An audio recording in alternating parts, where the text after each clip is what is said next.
What is going on, everybody? Welcome back to another episode of Decide and Design, where we talk about designing a life around your purpose and following a mission that revolves around your unique purpose. And this week's episode is one that's a little bit different, but I think it's something that's really important and a big part of where I'm at right now in my journey. And today's topic is what I've learned working in the trades.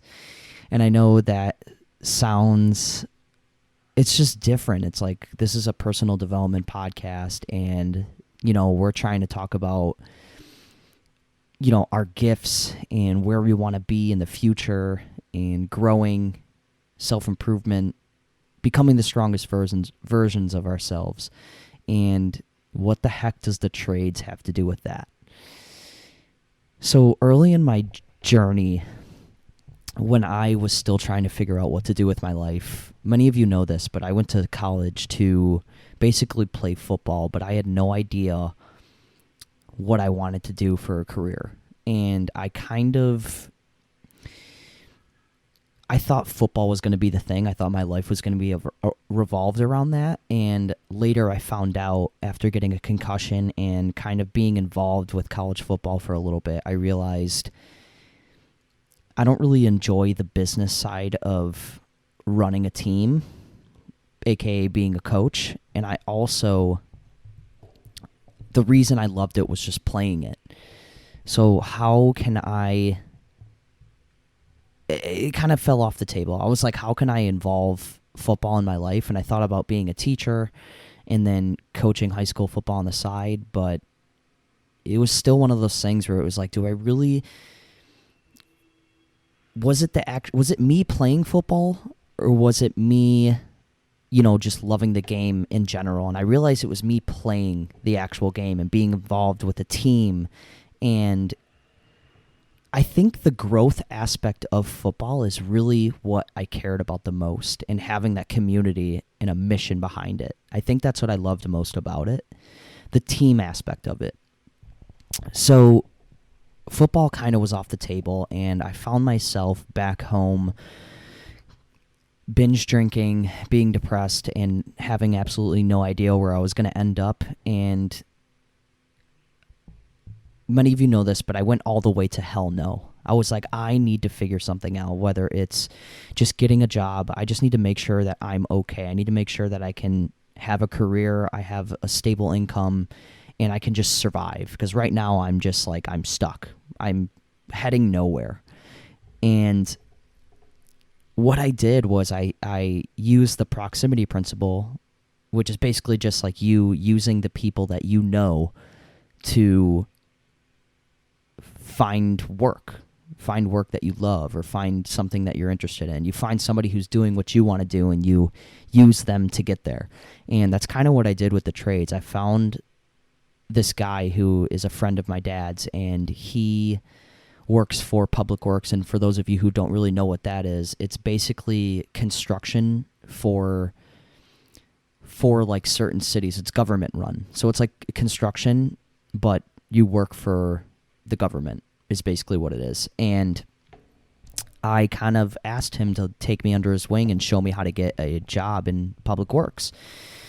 And that's exactly what he did. He told me to get a part-time job, get my foot in the door, and then start applying places. And just so everybody knows here, it's really, really hard to get this type of job because the benefits are it pays pretty well, and it's just it's kind of a political thing. It's kind of like a who you know type job.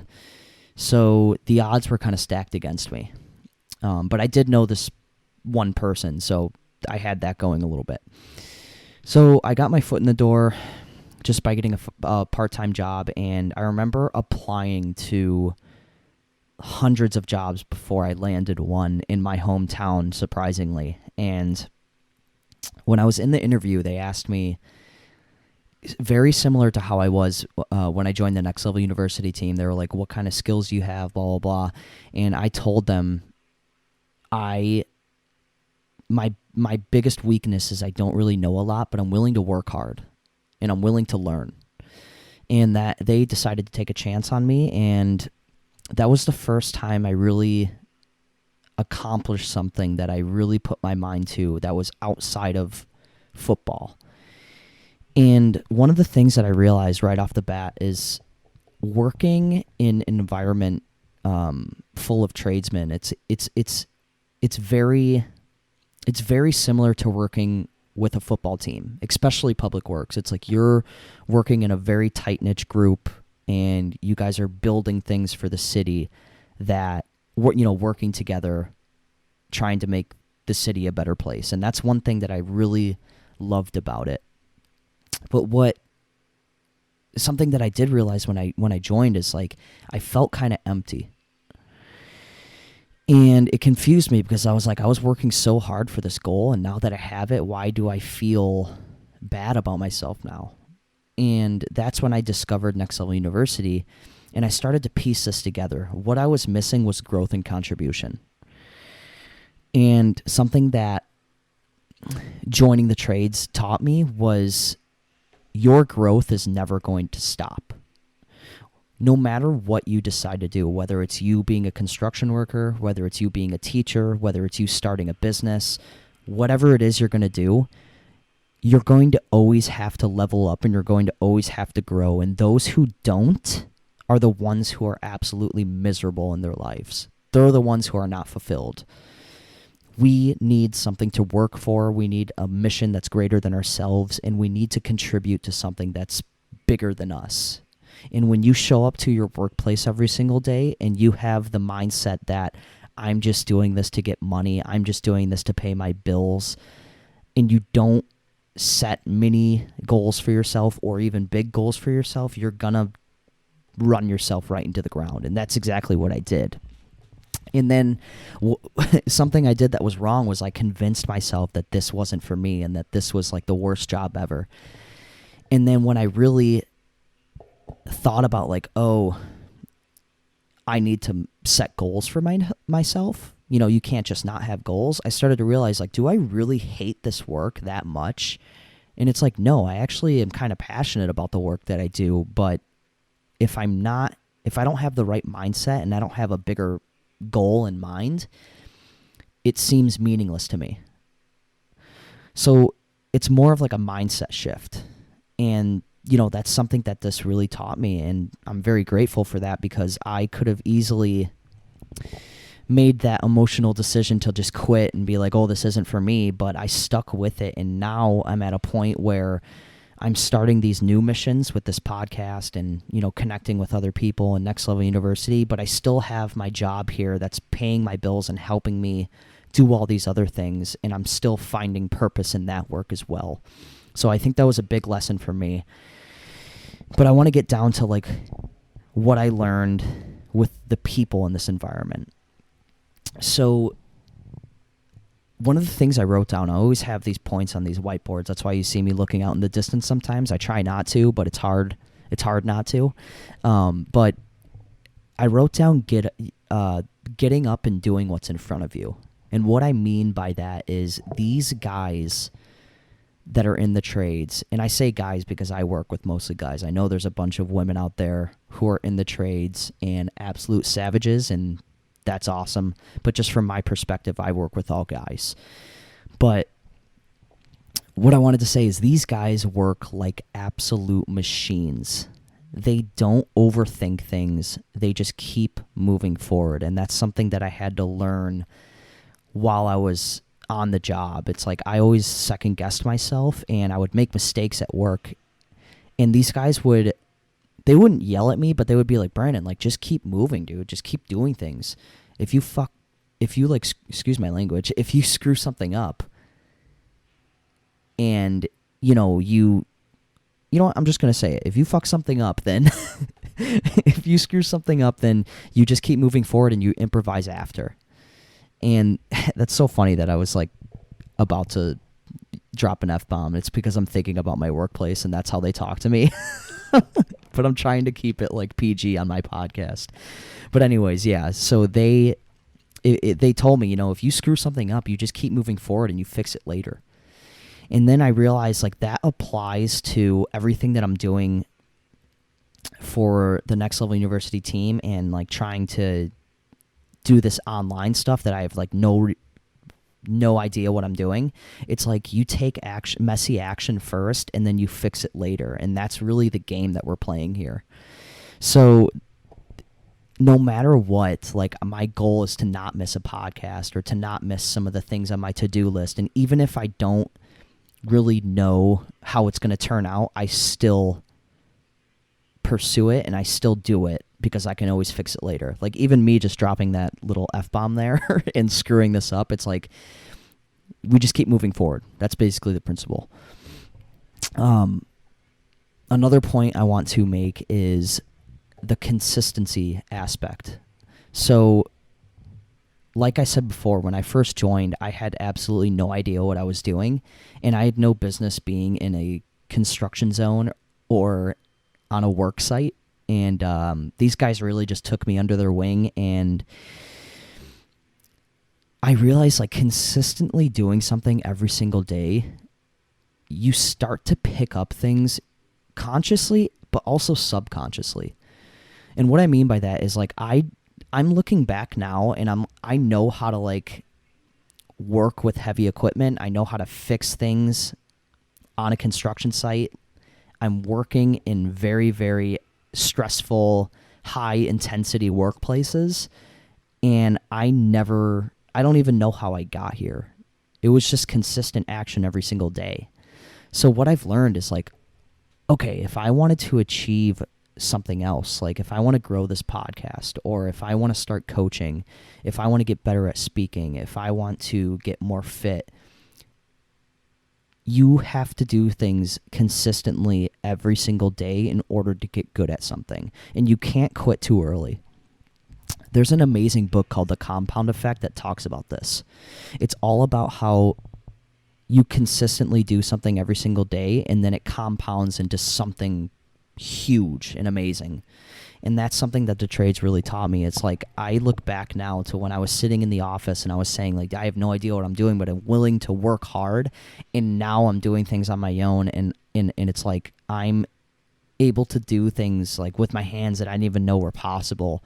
And it feels really, really good to know and to kind of prove to myself that like if you take consistent action, you can achieve things that you probably didn't think were possible. And now that I've learned that, I'm trying to apply that to other things in my life, especially like financial and like doing this more creative work. And it's really just made a huge mindset shift in me. And it's something that I'm very proud of myself for. And like I didn't think that I was ever going to get to a place where I could be like a good tradesman. And I'm not saying I'm a master, but like I caught on pretty fast. And you know, with doing that, I've found, you know, passion in my work, and it's just amazing to see what you can do if you consistently stick with something. And the last thing I wanted to point on and kind of talk about was just the workplace in general, and specifically the trades, because it's very, like I said, I work with all men, and it's very, very, it's a hardcore environment. And the way that people talk to each other is a little bit disrespectful, and it's just straight to the point. And I don't know, when you think of like construction workers and you think of the hardcore, like manly men, like that's an actual thing. Like those guys do exist, and they will hammer you. And I've been yelled at and, you know, kind of disrespected in a lot of ways. But also, like, it's created a little bit of thick skin. And it took me back to, like, kind of my football days of when I had, like, really hardcore coaches yelling at me. And, you know, I've always done well with handling some of the hardcore yelling and, like, just straightforward, just the straightforward ways of, like, dealing with conflict. But something that I've realized, you know, on this like personal development journey and learning about people and learning how to build my relationships and, you know, just everything that's involved with personal development, I've learned that like mental health and growing as a person is very like taboo, and it's something that not a lot of people talk about in the workplace. The way I've kind of learned this is, like I said, I've been like yelled at in my workplace, but one thing that I know that I'm really really good at in my job is holding, like, kind of staying cool in high stressful situations and also bringing people together. And I don't think that would have been possible without me joining the Next Level University team and that community and learning how to talk to people, learning how to deal with conflict, learning how to be a leader. And that's something that, like, I think is very valuable to bring to every single workplace. I don't really have a lot of experience with, like, working in business and working in, like, a white-collar space, but I will say this. If you can learn to connect with people and you can learn to lead people in a way that is centered around personal development and growth and getting 1% better every single day, rather than, trying to teach people or trying to yell at people, but instead trying to lead, you will set yourself apart in the workspace and, in your business.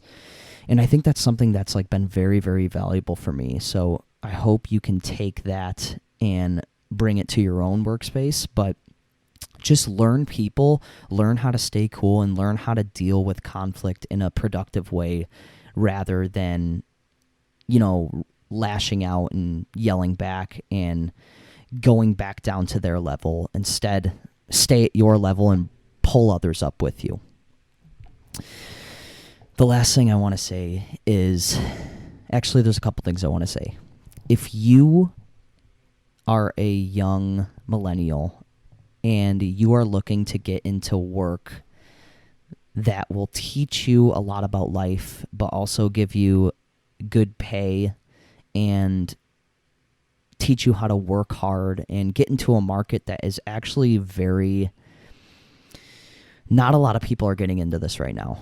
Let's just say that. Not a lot of millennials, not a lot of young people like my age are getting into the trades. And I think if you need a job and you want to start somewhere and maybe work on your passions on the side, this is a great place to start, a great place to learn. And I highly, highly recommend this line of work, especially if you're a creative person. You can bring a lot to the table with the trades, and I think there's a lot you can learn from it. And at the end of the day, if you're trying to start a business or you're trying to, get into a creative space, I think this is a great place to start to kind of learn how to deal with probably the most hardcore people that you're going to find, but also learn how to use your brain in a different way and just experience something different in your life.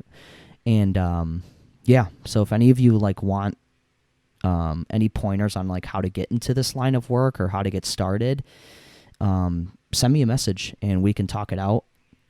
And the next thing I wanted to say is, if you are just trying to connect in general and you're trying to grow as a person, I recommend joining the Next Level University Book Club, which is on Saturdays at 12:30 Eastern, which is 11:30 my time, which is Central.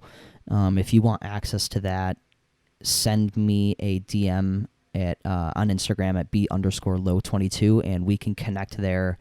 And, it's just a like-minded group of people who talk about becoming the strongest versions of yourself, and we just talk about growth.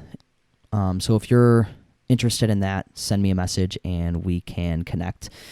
Other than that, I hope you guys took something away from this. I hope that you enjoyed kind of a different style this week, and I will see everyone on the next one. Thank you for listening. Goodbye.